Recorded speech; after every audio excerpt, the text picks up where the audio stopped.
ദൈവ തിരുനാമത്തിന് മഹത്വമുണ്ടാവട്ടെ. Bible reading പ്രോഗ്രാമിൽ സംബന്ധിക്കുന്ന എല്ലാവർക്കും കർത്തൃനാമത്തിൽ സ്നേഹവന്ദനം. അപ്പോസ്തലനായ പൗലോസ്ലീഹ എഫേസ്യർക്ക് എഴുതിയ 2-ാം ലേഖനം നമ്മളിന്ന് വായിച്ച് ധ്യാനിക്കുന്നു. 2-ാം അധ്യായത്തിൻ്റെ 1 മുതൽ 10 വരെയുള്ള വാക്യങ്ങൾ. അതിൽ ക്രിസ്തുവിൽ വിശ്വസിക്കുന്നതിന് മുൻപുള്ള അവസ്ഥയും വിശ്വസിച്ചതിന് ശേഷമുള്ള അവസ്ഥയും എന്താണ് ആകുന്നുവെന്ന് വളരെ വ്യക്തമായി പൗലോസ്ലീഹ ഇവിടെ പറയുന്നു. ക്രിസ്തുവിൽ ആകുന്നതിന് മുമ്പുള്ള അവസ്ഥ മരണാവസ്ഥയായിരുന്നു. ക്രിസ്തുവിലായതിനു ശേഷമുള്ള അവസ്ഥ ജീവന്റെ അവസ്ഥയാണ്. അതിക്രമങ്ങളാലും പാപങ്ങളാലും മരിച്ചവരായിരുന്ന നിങ്ങളെയും അവൻ ഉയർപ്പിച്ചു എന്ന് പറഞ്ഞാൽ, വിജാതിയായിരിക്കുന്ന ഒരുവൻ സഭയിലേക്ക് വിളിക്കപ്പെടുമ്പോൾ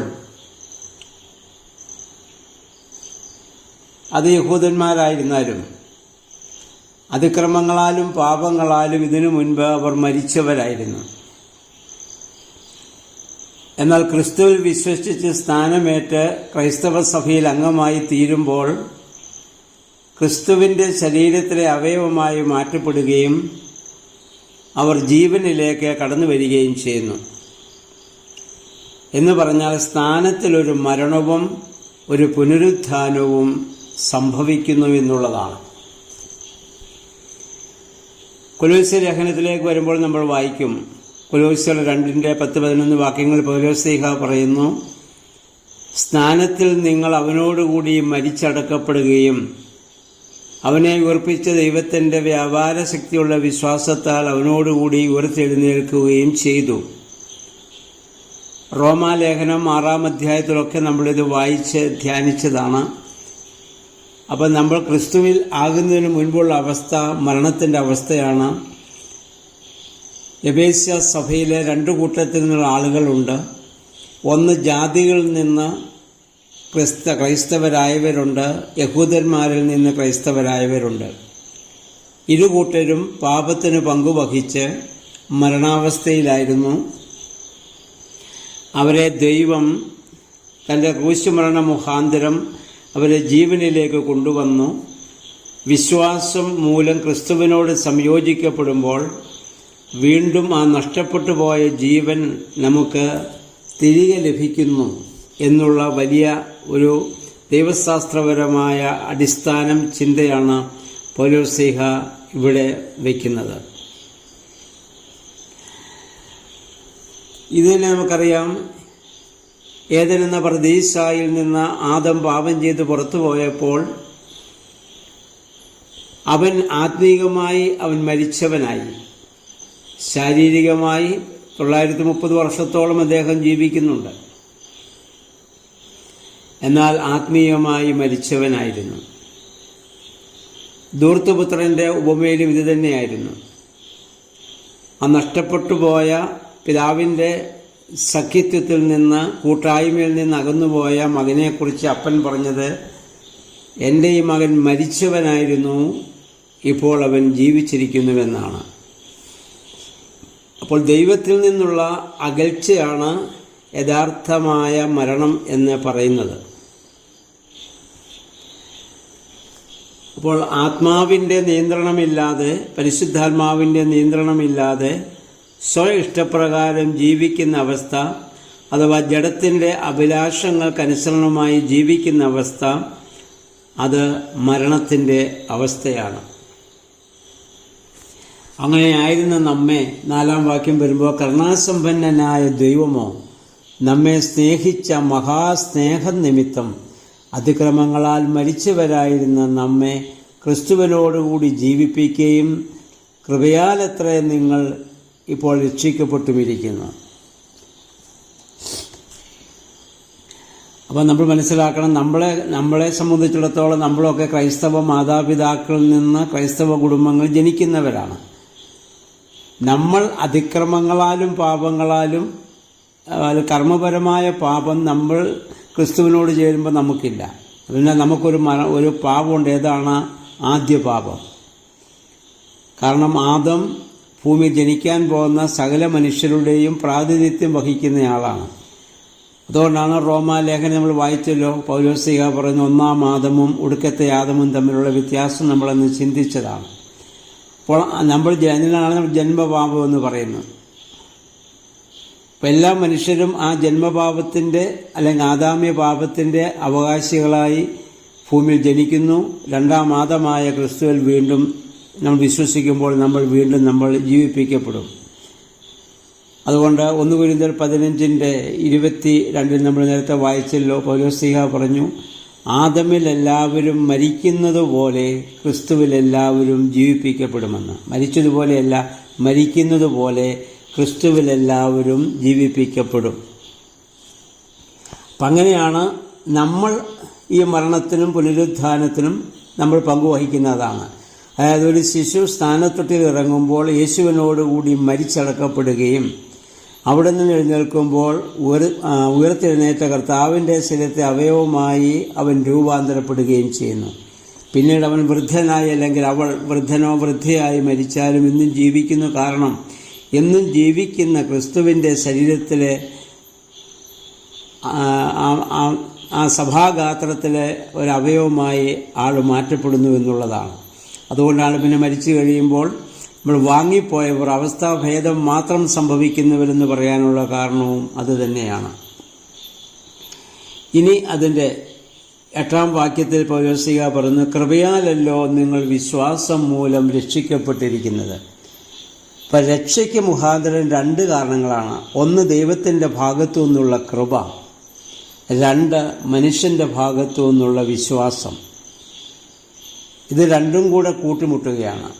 ദൈവത്തിൻ്റെ കൃപയുടെ കണ്ണും മനുഷ്യൻ്റെ വിശ്വാസത്തിൻ്റെ കണ്ണും തമ്മിൽ കൂട്ടിമുട്ടുന്നിടത്ത് രക്ഷ സാധ്യമായിട്ട് തീരുന്നു. അപ്പോൾ അതാണ് നമ്മൾ പറയാറില്ലേ, നാം പാതി ദൈവം പാതി എന്ന്. ദൈവത്തിൻ്റെ ഭാഗത്തു നിന്നുള്ള പ്രവർത്തനം ദൈവം കൃപ നമുക്ക് വേണ്ടി ചൊരിഞ്ഞു വെച്ചിരിക്കുകയാണ്. നമ്മൾ വിശ്വാസം മുഖാന്തരം ആ കൃപയ്ക്ക് പങ്കുവഹിക്കുമ്പോൾ നമ്മൾ രക്ഷയുടെ അവസ്ഥയിലേക്ക് പ്രവേശിക്കാൻ നമുക്ക് സാധിക്കുകയാണ്. കാരണം പിന്നീട് പൗലോസ്ലീഹ പറയുന്നു, അതിന് നിങ്ങൾ കാരണമല്ല, ദൈവത്തിൻ്റെ ദാനമത്രയാകുന്നു. ഒരു മനുഷ്യനും അതിൽ അഭിമാനം കൊള്ളാനാവില്ല. എൻ്റെ കഴിവുകൊണ്ടാണ്, എൻ്റെ ബുദ്ധി കൊണ്ടാണ്, എൻ്റെ ഇതുകൊണ്ടാണെന്നും ആർക്കും പറയാൻ പറ്റില്ല. അത് ദൈവത്തിൻ്റെ വലിയ ദാനമാണ്. അപ്പം ആ ദാനത്തിന് ആണ് നമ്മൾ 1-ാം അധ്യായം വായിച്ചപ്പോൾ കണ്ടത്. ലോകസ്ഥാപനത്തിന് മുൻപേ നമ്മളെ അവൻ അന്നേ തിരഞ്ഞെടുത്ത് വെച്ചതാണ് ഈ കൃപ പ്രാപിക്കാൻ വേണ്ടി. അപ്പോൾ വിശ്വാസം മൂലം നിങ്ങൾ രക്ഷിക്കപ്പെട്ടിരിക്കുന്നത്. ഇനി 11 മുതലുള്ളതായ വാക്യങ്ങളിൽ വിജാതിയരുടെ വിശേഷണങ്ങളായി പൗലോസ്ലീഹ ഇവിടെ പറയുന്നത്, അതിനു മുമ്പ് നമുക്ക് വേഗം മനസ്സിലാക്കണം. 10 വരെയുള്ള വാക്യങ്ങൾ ചിന്തകൾ തന്നെ മനസ്സിലാക്കണം. അതായത് അങ്ങനെ നമ്മൾ കൃപയാൽ വിശ്വാസം മൂലം നമ്മൾ രക്ഷിക്കപ്പെട്ടപ്പോൾ നമ്മൾ എന്തായി? നമ്മൾ പുതിയ സൃഷ്ടിയായി നമ്മൾ രൂപാന്തരപ്പെടുകയാണ്. അങ്ങനെ ഒരുവൻ പുതിയ സൃഷ്ടിയായി രൂപാന്തരപ്പെട്ടാലുള്ള ഇനിയുള്ള അവൻ്റെ ചുമതല എന്താണ്? ഒന്ന്, ദൈവ ഇഷ്ടമനുസരിച്ച് സൽപ്രവൃത്തികൾ ചെയ്യുവാൻ അവന് സാധിക്കണം. അപ്പോഴാണ് അവൻ ആ കൃപയുടെ അനുഭവമുള്ളവനായിട്ട്, ആ രക്ഷയുടെ അനുഭവമുള്ളവനായിട്ട് തീരുക. ഇനി 11 മുതൽ ഉള്ള വാക്യങ്ങൾ നമ്മൾ വായിക്കുമ്പോൾ, അതിൻ്റെ ഒരു 14 വരെയുള്ള വാക്യങ്ങൾ നമ്മൾ വായിക്കുമ്പോൾ വിജാതികളുടെ ആ വിശേഷങ്ങളായി, അവരുടെ വിശേഷണങ്ങളായി അദ്ദേഹം ഇവിടെ പറയുന്നു. ക്രിസ്തുവിൽ വരുന്നതിന് മുമ്പുള്ള അവസ്ഥ എന്തായിരുന്നു? അവർ മശീഹ ഇല്ലാത്തവരായിരുന്നു, ഇസ്രായേലിലെ ആചാരങ്ങളെ അനുഷ്ഠിക്കാത്തവരായിരുന്നു, വാഗ്ദത്ത ഉടമ്പടിയിൽ പങ്കില്ലാത്തവരായിരുന്നു. കാരണം വാഗ്ദത്ത പിതാക്കന്മാർ അബ്രഹാമിനും ഇസ്ഹാക്കിനും യാക്കോബിനും കൊടുത്ത ആ ഉടമ്പടിയിൽ അവർക്ക് പങ്കില്ലായിരുന്നു. അവർ വിദൂരസ്ഥരായിരുന്നു. ഇന്നാകട്ടെ ആ സ്ഥിതി ആകെ മാറി. ഒരു പുതിയ അവസ്ഥയിലേക്ക് അവർക്ക് പ്രവേശിക്കാൻ ദൈവം വഴി ഒരുക്കി കൊടുത്തു. അങ്ങനെ ദൈവം നമ്മുടെ സമാധാനമായി.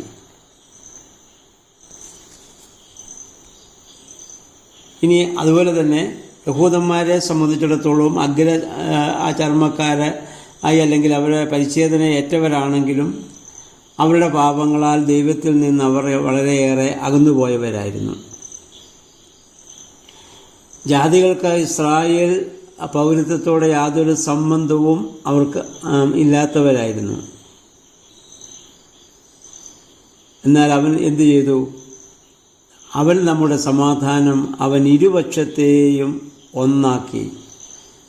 എന്ന് പറഞ്ഞാൽ ഇരുപക്ഷം എന്നിവിടെ പറയുന്നത് ഒന്ന് ജാതികളും രണ്ട് യഹൂദന്മാരിൽ നിന്ന് ക്രിസ്ത്യാനികളാകുന്നവരെയുമാണ്. ഈ രണ്ടു കൂട്ടരെയും ക്രിസ്തുവിൽ അവൻ ഒന്നാക്കി. അവൻ നമ്മുടെ സമാധാനം അവന് ഇരുപക്ഷത്തെയും ഒന്നാക്കി. ചട്ടങ്ങളും കൽപ്പനകളുമായ ന്യായപ്രമാണം എന്ന ശത്രുത്വം തൻ്റെ ജഡത്താൽ നീക്കി വേർപാടിൻ്റെ നടിച്ചുവർ ഇടിച്ചു കളഞ്ഞു. അതായത് ആദാമി പാപനിമിത്തം ദൈവത്തിൽ നിന്ന് അകന്നുപോയ മനുഷ്യവർഗത്തെ മുഴുവൻ ആ ദൈവത്തിലേക്ക് തിരികെ കൊണ്ടു. അതിനു മുമ്പ് അതാണ് ഏദൻ എന്ന പർദീസായിൽ നിന്ന് പുറത്താക്കിയിട്ട് ദൈവം അവിടെ ക്രോബെ മാലാഖമാരെ കാവലാക്കി. അവിടേക്ക് ഇനി മനുഷ്യന് പ്രവേശനമില്ലായിരുന്നു. എന്നാൽ യേശുക്രിസ്തു ക്രൂശിൽ മരിച്ചപ്പോൾ ആ വിടവ് അവിടെ, ആ അകൽച്ച അവിടെ മാറി. ഇത് ക്രോബെ മാലാഖമാരിൽ നിന്ന് കുന്തം നീങ്ങി പർദീസയുടെ വാതിലുകൾ അവിടെ തുറക്കപ്പെട്ടു. ഇനി അവിടെ ക്രിസ്തുവിൽ വിശ്വസിക്കുന്ന എല്ലാവർക്കുമുള്ള പ്രവേശനം അവിടെ സാധ്യമായിട്ട് തീരുകയാണ്. നേരത്തെ നമ്മൾ പാടിയിട്ടുണ്ട്, എങ്കിലും ഒന്നിക്കി കൂടെ പാടാം. കെന്തായുടെ സന്ധ്യാനമസ്കാരത്തിൽ പാടുന്നുണ്ട്: മോദിക്ക വിശുദ്ധ സഭേ നമ്മുടെ നാഥൻ, മൂന്നാം നാളിൽ ജീവിച്ച കബറിന്നെഴുന്നേറ്റാൻ, പാപത്തെ കൊലയാൽ കൊന്നാൻ മൃതിയാൽ, ക്രോപകൾ കുന്തം താനേറ്റ കുന്തത്താൽ നീക്കി, തൻ കബറാൽ തീർത്താൻ കബർനാശം, തന്നുദ്ധാനാലിങ്ങുയിരേകി, ഏറ്റുവതൻ പോക്കി വഴിത്തെറ്റെല്ലാം ഞങ്ങളുടെ. ഇവിടെ പറയുന്നത് കർത്താവ് ക്രൂശിൽ മരിച്ചതോടുകൂടി അവൻ്റെ മരണത്താൽ നമ്മുടെ മരണം മായ്ക്കപ്പെട്ടു. അവൻ വിലാപ്പുറത്ത് കുന്തു കൊള്ളപ്പെട്ടപ്പോൾ ക്രോബെ മാലാഖമാരിൽ നിന്ന് കുന്തം അവിടെ നീക്കപ്പെട്ടു. എന്നിട്ട് ആ വേർപാടിൻ്റെ നടിച്ചുവർ ഇടിച്ചു കളഞ്ഞു. അതുകൊണ്ടാണ് അനുദപിച്ച കള്ളനോട് കർത്താവ് പറഞ്ഞത്, ക്രൂശ് മരണശേഷം ആ ക്രൂശിൽ കിടന്നുകൊണ്ട് പറഞ്ഞു, നീ ഇന്ന് എന്നോടുകൂടെ പർദീസായിരിക്കുമെന്ന് പറഞ്ഞു. പർദീസയുടെ വാതിൽ അവിടെ തുറക്കപ്പെടുകയാണ്. പോട്ടെ, അപ്പം കർത്താവിൻ്റെ ക്രൂശ് മരണ മുഖാന്തരം നമുക്ക് വീണ്ടും ക്രിസ്തുവിലേക്ക് കടന്നു വരുവാനുള്ള അവസരം, അല്ലെങ്കിൽ ആ പർദീസയിലേക്ക് പ്രവേശിക്കാനുള്ള അവസരം ലഭ്യമാവുകയാണ്. ഇവിടെ ക്രൂശിന്മേൽ വെച്ചവൻ ശത്രുത്വം ഇല്ലാതാക്കി. നമുക്കറിയാമല്ലോ, കർത്താവ് ക്രൂശിൽ മരിച്ചപ്പോൾ ദേവാലയത്തിലെ തിരശ്ശീല മുകൾ മുതൽ അടിവരെ ചീന്തിപ്പോയതായി നമ്മൾ വായിക്കുന്നു. എന്താണ്? പഴയ നിയമത്തിൽ വിശുദ്ധ സ്ഥലവും അതിവിശുദ്ധ സ്ഥലവും തമ്മിലൊക്കെ വേർതിരിക്കപ്പെട്ട ഒരു വലിയ തിരശ്ശീല ഉണ്ടായിരുന്നു. അതിവിശുദ്ധ സ്ഥലത്ത് ആർക്കും പ്രവേശനമില്ല. അവിടെയാണ് കൃപാസനം. ദൈവത്തിൻ്റെ മഹാപുരോഹിതൻ വർഷത്തിലൊരിക്കൽ അവിടെ പ്രവേശിക്കുകയും ദൈവത്തിൻ്റെ ദൂതുകൾ ആ കൃപാസനത്തിന്മേൽ നിന്ന് പ്രാപിച്ച് അത് ജനത്തെ അറിയിക്കുകയും ചെയ്തു വന്നു. കാരണം പ്രാകാരത്തിലുള്ള ആർക്കും അവിടെ പ്രവേശനമില്ലായിരുന്നു. എന്നാൽ ക്രൂശ് മരിച്ചതോടുകൂടി ആ വേർപാടിൻ്റെ നടിച്ചുവർ ഇടിച്ചു കളഞ്ഞതാണ്. ആ തിരശ്ശീല അവിടെ മാറ്റപ്പെട്ടു. എല്ലാവർക്കും അവിടേക്കുള്ള പ്രവേശനം സാധ്യമാവുകയാണ്. ഇത് പ്രതീകാത്മകമായിട്ടാണ്. അവന്ന് പുതിയ നിയമത്തിൽ കർത്താവിൻ്റെ ക്രൂശുമരണത്തിൽ സംഭവിക്കേണ്ട സംഭവത്തിൻ്റെ സത്യങ്ങളുടെ ഒരു നിഴൽ പഴയ നിയമത്തിൽ സമാഗമന കൂടാരത്തിലൂടെയും നമുക്ക് കാണാൻ സാധിക്കുന്നുണ്ട്. അവൻ ഇരുപക്ഷത്തെയും ഏക ശരീരമായി ദൈവത്തോട് അന്നിരപ്പിച്ചു. താൻ വന്ന ദൂരത്തായിരുന്ന നിങ്ങൾക്ക് സമാധാനവും സമീപത്തുള്ളവർക്ക് സമാധാനവും സുവിശേഷിച്ചു. അവൻ മുഖാന്തരം നമുക്ക് ഇരുപക്ഷക്കാർക്കും ഏകാത്മാവിനാൽ പിതാവിങ്കിലേക്ക് പ്രവേശനം സാധ്യമാണ്. അപ്പം അങ്ങനെയാണ് നമുക്ക് ഒരു വലിയ ഭാഗ്യം. ഇതാണ് ക്രൈസ്തവ വിശ്വാസത്തിൻ്റെ പരിശുദ്ധ സുറിയാനി സഭയുടെ ദൈവശാസ്ത്രത്തിൻ്റെയൊക്കെ അടിസ്ഥാനം. വാസ്തവത്തിൽ ഈ അധ്യായത്തിൽ നമുക്ക് ഈ എഫേസ്യ ലേഖനം അതുകൊണ്ടാണ് ഏറ്റവും ദൈവശാസ്ത്രപരമായ ചിന്തകളാൽ മുഴുവൻ നിറഞ്ഞു നിൽക്കുന്ന ഒരു വലിയ ഒരു ലേഖനമാണ് എഫേസ്യ ലേഖനം പൗലോസ്ലീഹായുടെ. ഇനി 20 മുതൽ വാക്യങ്ങൾ വായിക്കുന്നു. ക്രിസ്തുയേശു തന്നെ മൂലക്കല്ലായിരിക്കെ നിങ്ങളെ അപ്പോസ്തലന്മാരും പ്രവാചകന്മാരും എന്ന അടിസ്ഥാനത്തിന്മേൽ പണിതിരിക്കുന്നു. അതായത് സഭയെ ഒരു മന്ദിരമായിട്ട് പൗലോസ്ലീഹ ഇവിടെ ഉദാഹരിക്കുകയാണ്. ആ മന്ദിരത്തിൻ്റെ മൂലക്കല്ലെന്ന് പറയുന്നത് ക്രിസ്തു എന്ന വ്യക്തിയാണ്. അടിസ്ഥാന കല്ലുകൾ, ആ കല്ല് മൂലക്കല്ലിനോട് ചേർന്ന് നിൽക്കുന്ന അടിസ്ഥാന ശിലകളെന്ന് പറയുന്നതാണ് അപ്പോസ്തലന്മാർ, വിശുദ്ധന്മാർ, പ്രവാചകന്മാർ. ഇവർ ആ അടിസ്ഥാനത്തിന്മേലാണ് സഭ പണിതുകൊണ്ടിരിക്കുകയാണ്. ഓരോ ദിവസവും ഓരോ വ്യക്തിയും സഭയിലേക്ക് ഇത് ചേരുമ്പോൾ ആ മന്ദിരത്തിൻ്റെ ഓരോ കല്ലുകൾ വയ്ക്കപ്പെടുകയാണ്. അപ്പം കർത്താവിൻ്റെ ക്രൂശുമരണ ശേഷം ഈ സഭാ സൗധത്തിൻ്റെ പണി ആരംഭിച്ചു. അന്നു മുതൽ അത് പണിയപ്പെട്ടുകൊണ്ടിരിക്കുകയാണ്. അപ്പോൾ അതൊരു വലിയ കൂട്ടായ്മയിലാണ്. അടിസ്ഥാന കല്ലും മുകളിലുള്ള കല്ലും എല്ലാം തമ്മിലുള്ളൊരു വലിയ ബന്ധമുണ്ട്. ആ ബന്ധമാണ്, ആ യോജിപ്പാണ് ഈ മന്ദിരത്തിന് രൂപം നൽകുന്നതും ശക്തി നൽകുന്നതും ചൈതന്യം നൽകുന്നതും. അത് നമുക്ക് എങ്ങനെ സാധ്യമാകുന്നത്? പരിശുദ്ധാത്മാവിനാൽ മാത്രമാണ്. അപ്പം ആ ഒരു യൂണിറ്റി എന്തൊരു ശക്തമായ ഉദാഹരണമാണ് പൗലോസ്ലീഹ ഇവിടെ പറയുന്നതെന്ന് നമ്മൾ ചിന്തിക്കുക. ഇപ്പം ഇവരെല്ലാവരും നമുക്ക് വേണ്ടപ്പെട്ടവരാണ്. ആരെയും നമുക്ക് മാറ്റി നിർത്താനാവില്ല. എല്ലാ വ്യക്തികളും എല്ലാ വിശ്വാസികളും ഇതിൽ പങ്കുവഹിക്കുക. അതിൽ വലിയവനെന്നോ ചെറിയവനെന്നോ സ്ത്രീയെന്നോ പുരുഷനെന്നോ, നേരത്തെ പൗലോസ്ലീഹ പറഞ്ഞ യഹൂദനെന്നോ യവനെന്നോ യാതൊരു വ്യത്യാസവുമില്ല.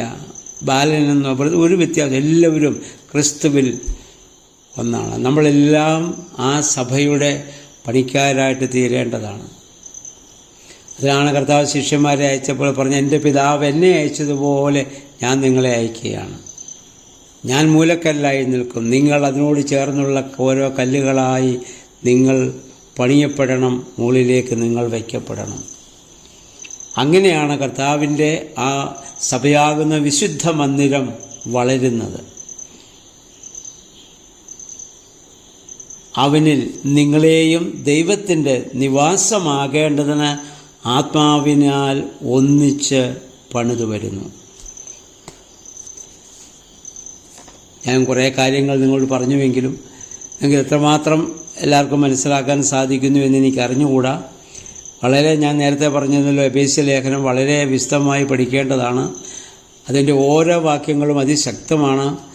അത് അനേക പ്രാവശ്യം നമ്മൾ വായിച്ചെങ്കിൽ മാത്രമേ നമുക്കത് പൂർണ്ണമായി മനസ്സിലാക്കുവാൻ സാധിക്കുകയുള്ളൂ. അപ്പം അതുകൊണ്ട് പല പ്രാവശ്യം നിങ്ങളിത് വായിക്കാൻ പ്രത്യേകം ശ്രദ്ധിക്കുക. ഓരോ വാക്കുകളും നിർത്തി വായിച്ച് അതിൻ്റെ അർത്ഥങ്ങൾ ഗ്രഹിക്കുവാൻ പ്രത്യേകമായിട്ട് ശ്രദ്ധിക്കുക. സമയചുരുക്കത്താൽ എൻ്റെ വാക്കുകളെ ഇവിടെ ഉപസംഹരിക്കട്ടെ. ഈ 2-ാം അധ്യായം ഇന്നേ ദിവസം വായിച്ച് ധ്യാനിച്ച് നമുക്ക് അയോഗ്യരായിരുന്ന നമ്മളെ കർത്താവിൻ്റെ ക്രൂശുമരണ മുഖാന്തരം യോഗ്യതയുള്ളവരാക്കി തീർത്ത് പുതിയ സൃഷ്ടിയാക്കി നമ്മെ രൂപാന്തരപ്പെടുത്തി. അതിനകത്ത് ഇരുപക്ഷക്കാരുമുണ്ട്. യഹൂദന്മാരായിരുന്ന ആളുകളുമുണ്ട്, വിജാതികളായിട്ടുള്ള ആളുകളുമുണ്ട്. അപ്പം അതിനകത്ത് ജാതിമത ഭേദം എല്ലാവർക്കും ആ സഭാഗാത്രത്തിൻ്റെ ഭാഗമായി തീരുവാൻ കാരണമായി തീരണം. പിതാവായ ദൈവത്തിന് അകന്നുപോയ മനുഷ്യവർഗത്തെ മുഴുവൻ ആ പിതാവിലേക്ക് സംയോജിപ്പിച്ച ഏക മധ്യസ്ഥൻ ക്രിസ്തുവാണ്. അതോ ഇതാണ് ഈ ഒരു യേശു ക്രിസ്തുവിൻ്റെ ആ പ്രവർത്തനത്തെയാണ് 1 തീമോഥെയോസിൽ നമ്മൾ കാണുന്നു. ആകാശത്തിനും ഭൂമിക്കുമുള്ള ഏക മധ്യസ്ഥൻ ക്രിസ്തു എന്ന് പൗലോസ്ലീഹ പറയുന്നതിൻ്റെ കാരണം അതാണ്. നമ്മൾ പറയുന്ന മധ്യസ്ഥ ആ ഇൻ്റർസെഷൻ അല്ല, ഇത് മീഡിയേഷനാണ്. മീഡിയേഷൻ എന്ന് പറഞ്ഞാൽ അകന്നു നിൽക്കുന്ന രണ്ട് സമൂഹത്തെ ഒന്നിപ്പിക്കുന്നതായ ആ വലിയ പ്രവർത്തനത്തിനാണല്ലോ മീഡിയേഷൻ എന്ന വാക്ക് ഉപയോഗിക്കുക. അത് ക്രിസ്തു മാത്രമാണ് ആ തലത്തിൽ മീഡിയേറ്റർ. ആ സ്ഥലത്ത് മറ്റൊരു മീഡിയേറ്റർ ഇല്ല, ഉണ്ടാവില്ല, ഉണ്ടാവേണ്ട ആവശ്യമില്ല. എന്നാൽ നമ്മൾ നടത്തുന്ന മധ്യസ്ഥത അത് പിന്നീട് നമുക്ക് വിശദമായിട്ട് പഠിക്കാം. എന്തായിരുന്നാലും ഇന്ന് ഈ വേദഭാഗം കൊണ്ട് വായിച്ച് ധ്യാനിക്കുവാൻ സർവശക്തനായ ദൈവം എല്ലാവരെയും അനുഗ്രഹിക്കട്ടെ. ഇതിൻ്റെ ആന്തരിക മർമ്മങ്ങളെ ഗ്രഹിക്കുവാൻ പരിശുദ്ധാത്മാവേ ഞങ്ങളുടെ ഹൃദയങ്ങളിൽ ശക്തമായി ഇടപെടണമേ എന്ന് നമുക്ക് പ്രാർത്ഥിക്കാം. എല്ലാവർക്കും നല്ലൊരു ശുഭദിനം ആശംസിക്കുന്നു. ദൈവനാമം മഹത്വപ്പെടുവാൻ ഇടയായിട്ട് തീരട്ടെ.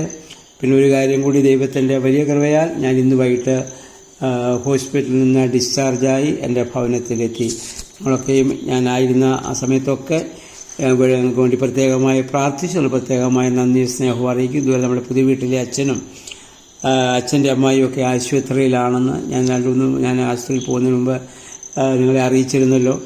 അപ്പോൾ ബഹുമാനപ്പെട്ട അച്ഛനും കുടുംബത്തിനും ഒക്കെ വേണ്ടി, അതൊരു രോഗികളായിട്ടുള്ള എല്ലാവർക്കും വേണ്ടി പ്രത്യേകമായി പ്രാർത്ഥിക്കണമെന്ന് ഒരിക്കൽ കൂടി ഓർമ്മപ്പെടുത്തുന്നു. എല്ലാവരെയും ദൈവത്തിൻ്റെ പരിശുദ്ധാത്മാവ് അനുഗ്രഹിക്കട്ടെ എന്നുള്ള പ്രാർത്ഥനയോടെ ഇന്നത്തെ ധ്യാനം ഇവിടെ അവസാനിപ്പിക്കുന്നു. ദൈവനാമം മഹത്വപ്പെടുവാൻ ഇടയായിട്ട് തീരട്ടെ.